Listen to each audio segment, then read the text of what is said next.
दोस्तों ये आदमी कचरा उठा रहा था, तभी उसे कचरे के अंदर से एक मोबाइल फोन मिलता है। जैसे ही वो फोन को ऑन करता है उसमें एक अजीब सा मैसेज आता है जिसमें लिखा होता है कि एक लड़के को पता चल गया है कि उसकी गर्लफ्रेंड ने उसे धोखा दिया है और गुस्से में उसने अपनी $3000 की डायमंड रिंग भी फेंक दी है। ये देखकर आदमी को लगता है कि शायद कोई उसके साथ मजाक कर रहा है, लेकिन मैसेज में जो जगह लिखी होती है वो बिल्कुल उसी जगह की होती है जहां वह कचरा उठा रहा था, लेकिन उसे वहां कोई डायमंड रिंग नहीं मिलती। तभी एक आदमी गुस्से में वहां आता है और ज्वेलरी का एक बॉक्स कचरे के ढेर में फेंक देता है। आदमी तुरंत उस बॉक्स को उठाकर चेक करता है और जैसे ही उसे खोलता है उसके अंदर सच में एक डायमंड रिंग होती है। आदमी बिना देर किए उस रिंग को लेकर ज्वेलरी शॉप पहुंच जाता है। चेक करने के बाद स्टाफ उसे रिंग के बदले $3000 दे देता है। आदमी तुरंत पैसे लेकर अस्पताल पहुंचता है क्योंकि उसकी मां की तबीयत बहुत खराब होती है। डॉक्टर उसे बताता है कि उसकी मां का ऑपरेशन जितनी जल्दी हो सके करवाना पड़ेगा और ऑपरेशन के लिए $2 लाख चाहिए। ये सुनकर उसकी मां इलाज करवाने से मना करने लगती है, लेकिन आदमी अपनी मां को समझाता है कि वह किसी भी हाल में उसका इलाज करवाएगा। तभी उसे दिन में मिला हुआ फोन याद आता है। वो फोन निकालता है और उसमें एक और मैसेज देखता है। मैसेज में लिखा होता है कि एक बूढ़ा आदमी बहुत सारा कचरा खरीदने वाला है और उस कचरे में $5000 की रेयर कॉमिक्स भी हैं। ये देखकर आदमी बहुत खुश हो जाता है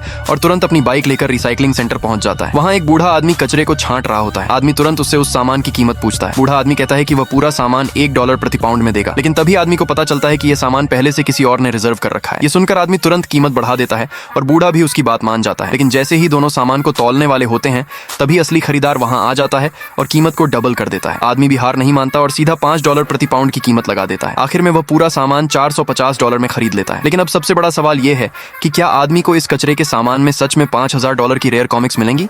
अगर आप इसका जवाब जानना चाहते हो तो सब्सक्राइब फॉर पार्ट 2।